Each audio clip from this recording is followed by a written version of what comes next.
जब वो सीढ़ियों से नीचे उतरती है तो उसे अंधेरे में एक आकृति दिखाई देती है, एक नन। ये कहानी है कर्स ऑफ द नन की।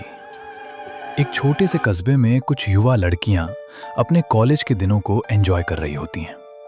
वे मजाक करती हैं, पार्टियां करती हैं और डरावनी कहानियों पर हंसती हैं।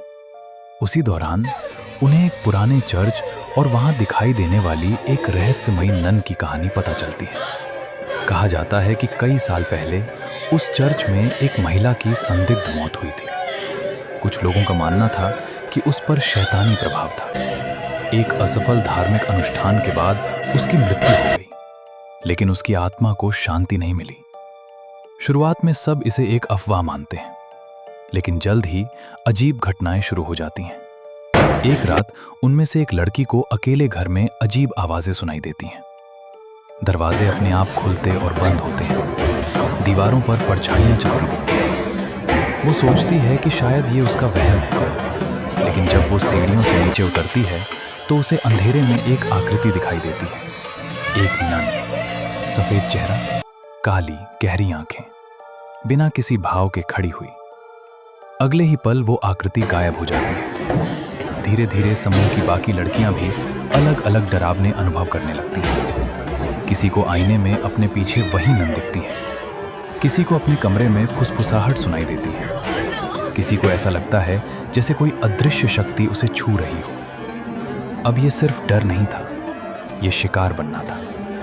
उन्हें पता चलता है कि जिस महिला की मौत हुई थी वो वास्तव में एक गंभीर धार्मिक अनुष्ठान के दौरान मारी गई थी। माना जाता है कि उस अनुष्ठान में कुछ गलत हो गया था और एक दुष्ट शक्ति मुक्त हो गई थी। वही शक्ति अब नन के रूप में भटक रही है।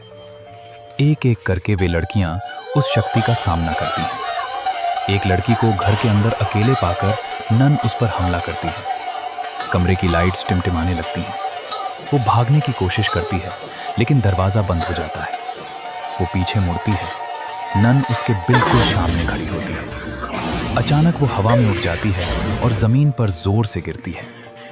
अगले दिन उसकी मौत की खबर फैल जाती है। अब सबको समझ आ जाता है कि ये कोई भ्रम नहीं है। वे चर्च के पुराने रिकॉर्ड ढूंढती हैं। उन्हें पता चलता है कि वो आत्मा डर और अपराध बोध से और शक्तिशाली हो जाती है। वो लोगों को मानसिक रूप से तोड़ती है, उनके पिछले पापों और डर को सामने लाती है। अंतिम टकराव में बची हुई लड़की उस घर में वापस जाती है जहां ये सब शुरू हुआ था। वो धार्मिक प्रार्थना और पवित्र जल लेकर आती है। जैसे ही वो अनुष्ठान शुरू करती है, वातावरण बदल जाता है। दीवारें हिलती हैं, खिड़कियां अपने आप बंद हो जाती हैं। नन प्रकट होती हैं। उसका चेहरा विकृत है, उसकी आवाज गहरी और असामान्य है। वो लड़की को उसके डर दिखाती है, उसके अतीत की गलतियां, उसके पछतावे। लेकिन लड़की डरने के बजाय साहस दिखाती है। वो प्रार्थना दोहराती रहती है और पवित्र जल नन पर फेंक देती है। नन दर्द से चीखती है। कुछ क्षणों के लिए ऐसा लगता है कि वो नष्ट हो गई है। घर शांत हो जाता है। सुबह होती है, सब कुछ सामान्य दिखता है। लेकिन अंतिम दृश्य में जब वो लड़की आईने में खुद को देखती है, उसके पीछे कुछ सेकंड के लिए वही काली आंखों वाली नन दिखाई देती है। इसका मतलब साफ है, वो शक्ति पूरी तरह खत्म नहीं हुई। She is still there, waiting for the next soul to enter her world.